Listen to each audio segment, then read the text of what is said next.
Back in the couch is, did I call you Prof? Whatever. Today I'll call you Prof Ocheke. Prof Amaka Ocheke. If you caught the last episode, if you didn't, go catch it.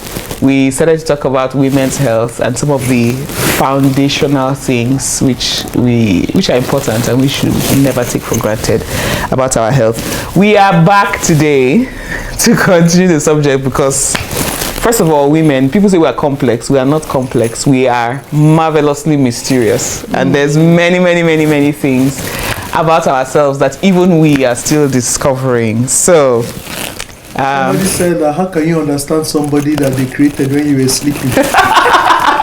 Somebody was like, don't trust anything that bleeds for 5 days and doesn't die. Okay.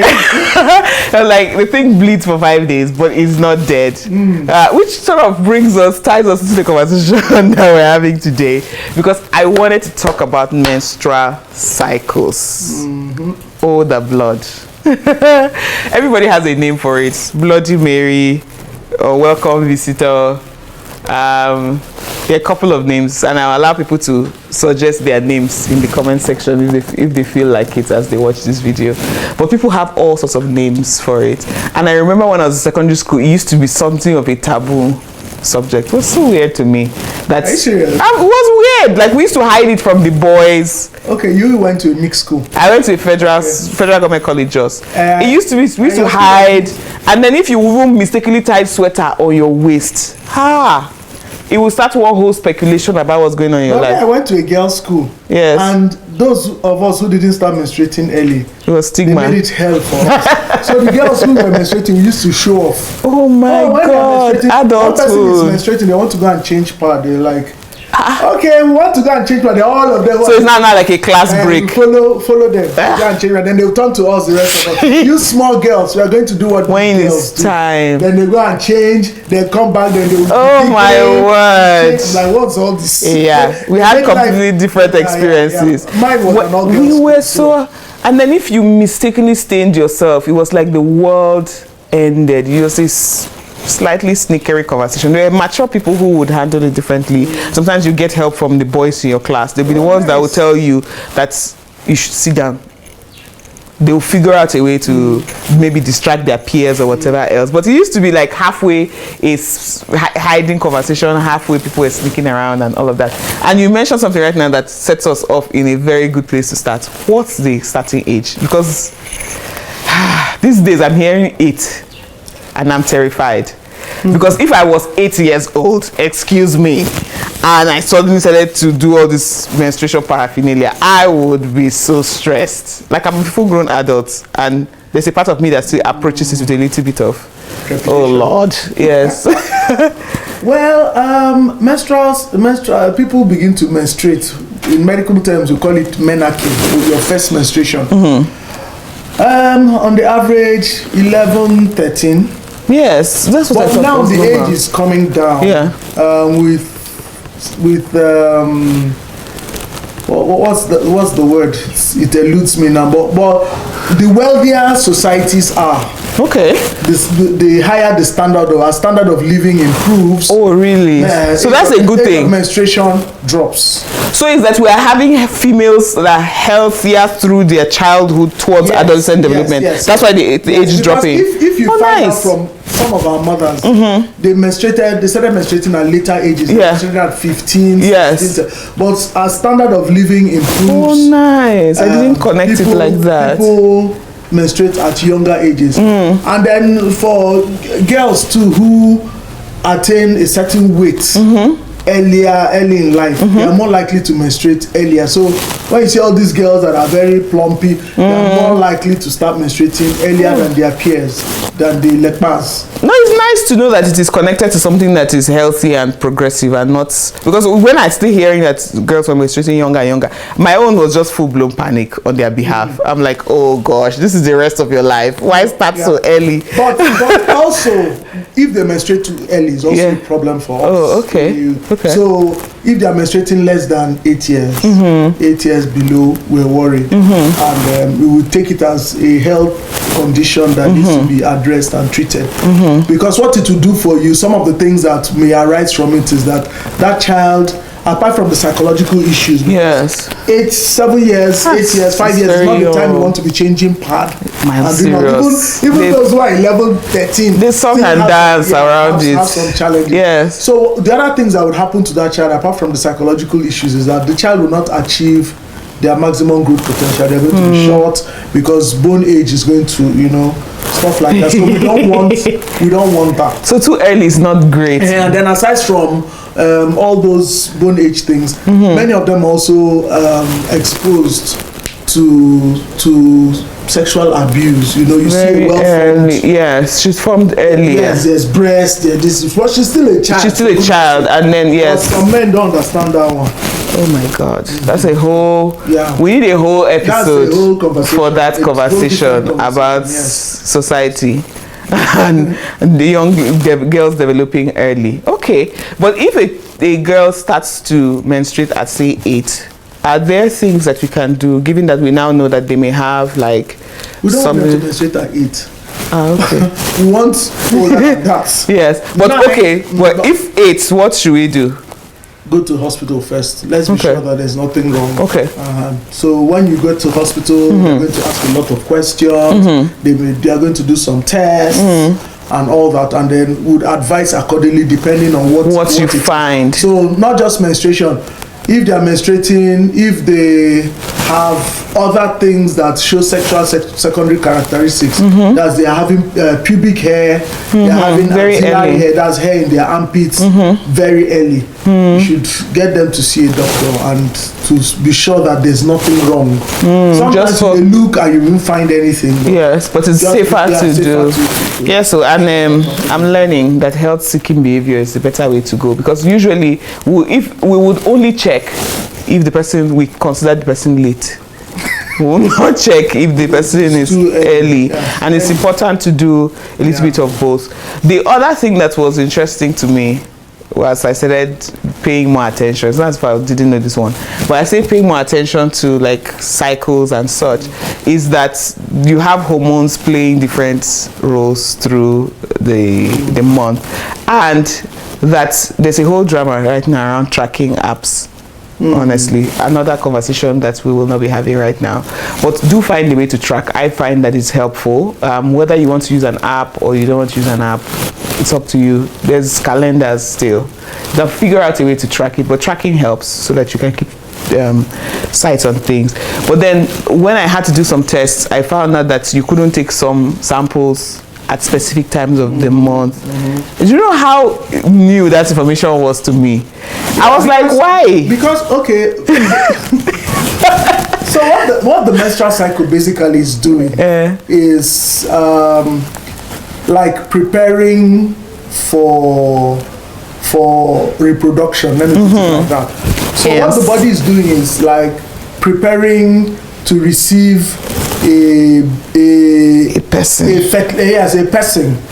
fertilized ovum, a fertilized egg in the womb, and then for the womb to be a viable nourishing environment for that baby to grow for the next 9 months. So that's what the body is doing in 9 months. And interestingly, also the body just has a way of knowing when to start. Knowing when to start.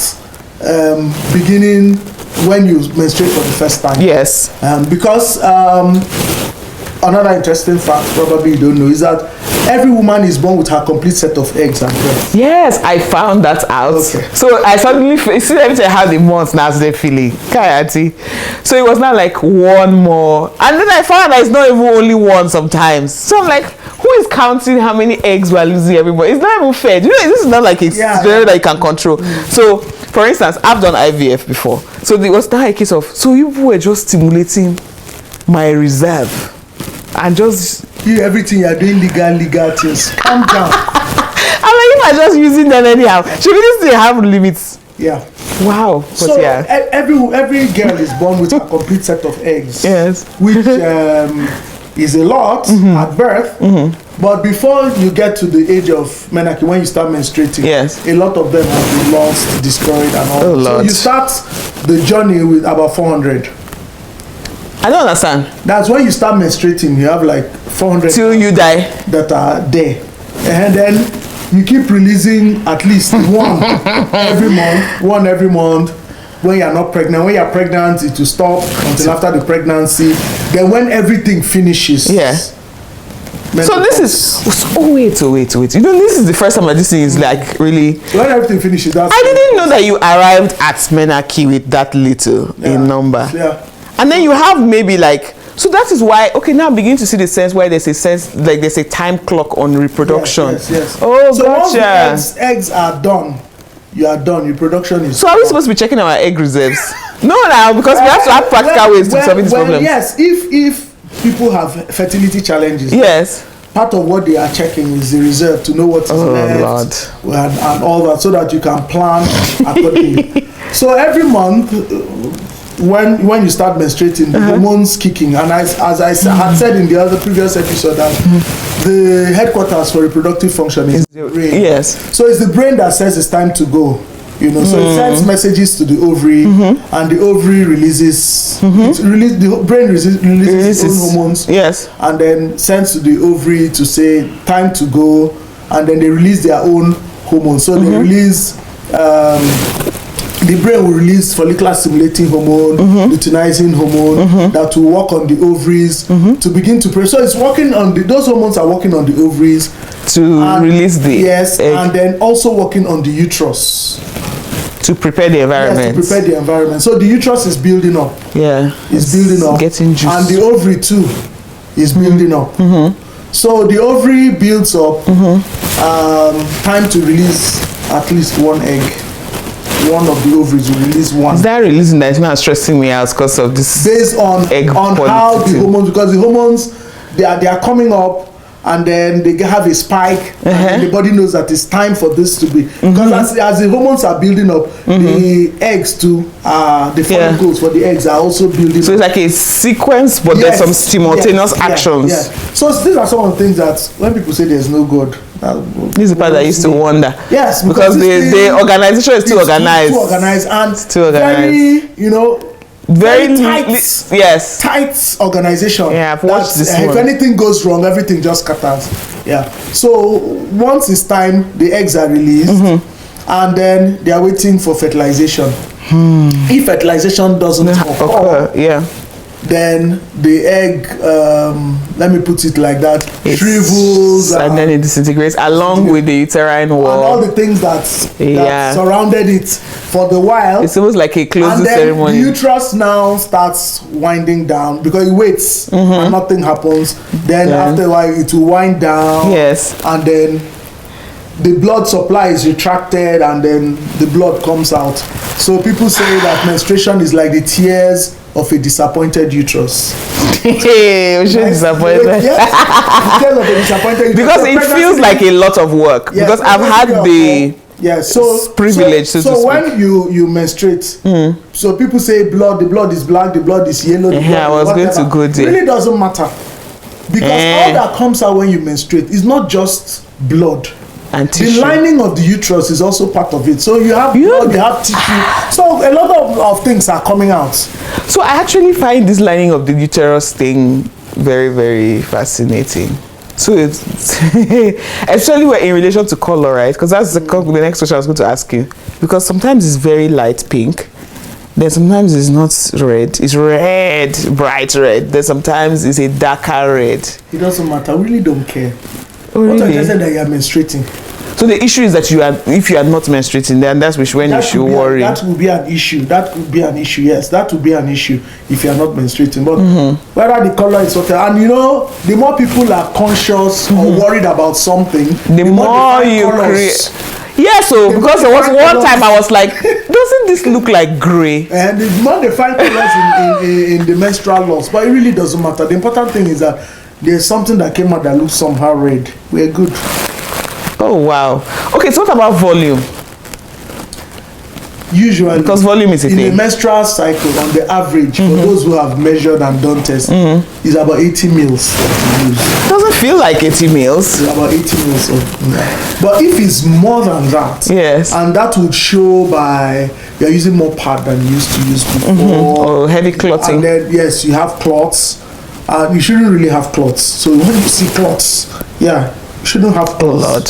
Thick, Thick clots. tissue like that comes out. You shouldn't have that. And then if it extends longer than it, maybe you used to measure for 3 to 5 days. Now it's going on for 7, 8, 9 days. They're using 3 packets, 4 packets. Some people, it's so bad, they don't just use pad, they also put Pampers or diapers. And then put pad so that they don't stain themselves. That is a problem. You need to see a doctor because there are a number of things that will cause that. Hormonal issues, fibroids. And it's not just the fact that you are bleeding, because the fact that the loss of blood also means that your body is also responding. Yes. So you're going to have anemia. Oh, that's true. I used to have anemia when I was younger. Headaches, you have dizziness. Yes, I remember that one. one. Kill you. Anemia can kill you when it becomes very severe. Because I've heard of people who passed out. Who passed out from from like post-period stress like that. Somebody, I don't know whether it was the anemia that killed her, or maybe she hit her head while she fell and she died. Oh my God, I didn't know it was that serious. Because I remember having to take blood tonics when I was younger. Anemia can kill you, because some people it's so bad we need to transfuse them and all that. So that's to check. You know, we can't go for surgery, we can't do this. Somebody talked about how she was so many people have talked about how they're so scared when they told them they needed to have fibroid surgery. People don't die like that from fibroid surgery if you go to the right place. I know there was a time when people, it was like a state of healthcare problem, was it? Yes, because of the method that was used to, because fibroid surgeries can bleed a lot. Yes. But now there are methods to reduce bleeding or control bleeding. Okay. So people don't die from fibroid surgery like that. Okay. So when people are scared, please allay your fears and go to the hospital. Let them sort it out. Check it out. Because the anemia itself can also kill you. Because I did find that this is one of the parts that I found very interesting as I was becoming more knowledgeable. That certain things we'll just ignore. So maybe this month you bled very lightly. You're like, yay, I went for my normal yao. The next month you are stuck in the house because you go to the bathroom, you come out. No, you go to the bathroom, you come out. You should see. Then you're not like next month, oh, we're back to reality. You should see. You should see. Then aside from all those things, quality of life is also very important. Yeah. Menstruation shouldn't be like punishment, and all that. So if menstruation is such a hassle, then there's something to check. Yeah, you should check. So is it that, because I don't even know whether we should look at the conversation of PMS. Because oh Lord, that's a whole, I'm sure I feel like it's a whole science book for this one. Yeah. Because one day I sat down to compare symptoms with my friends, and I said to somebody, oh, my ankles really hurt. And she's like, what does the ankles have to do with anything? I'm like, my ankles badly hurt as part of like pre-menstrual syndrome. And so we had this whole note-taking class where we were comparing our symptoms, and people had so there were some symptoms that were kind of consistent, but then some people had like outlier symptoms, like for instance, like my ankles hurting. Like nobody in my immediate circle said to me that there was anything wrong with my ankles. Bloating, like I don't like the bloating one. A lot of people talk about bloating. That's the week you feel like you are fat. I honestly figured out that there was 1 week every month where I would hate all my clothes. No matter what I did, I'll be like, oh, I'm putting on weight. Something I'll obsess. Sometimes I even start starving myself or doing something ridiculous like going on a diet. Or then the next week after period, I now look at myself in the mirror. I'll be like, wait a minute, we're back. Yeah. And then after I just said to myself, yeah, just bloating very badly. Is there a way to mitigate PMS symptoms, or is it just something that we're going to have to be living with? And when should we start worrying about the symptoms? We just have to live with some of them. But if the symptoms are very bad, they are worrying you, then you should see the doctor. They may give you some things to sort some of them. Those physical symptoms, I think most people, when they know that nothing is wrong with them, it's just a physiological thing going on, many people cope okay. Yes, yes, I actually am sort of like that. If something doesn't, you know what it is. yeah. And people generally will cope with it. But the problem will now be for people who now have some other psychological issues. Some people are depressed. Yes. Even people have talked of homicidal situations. Seriously? Oh yes. But oh wow. Other people can use that as a legal excuse for carrying out crime. Wow, the ramifications. Yes, that people could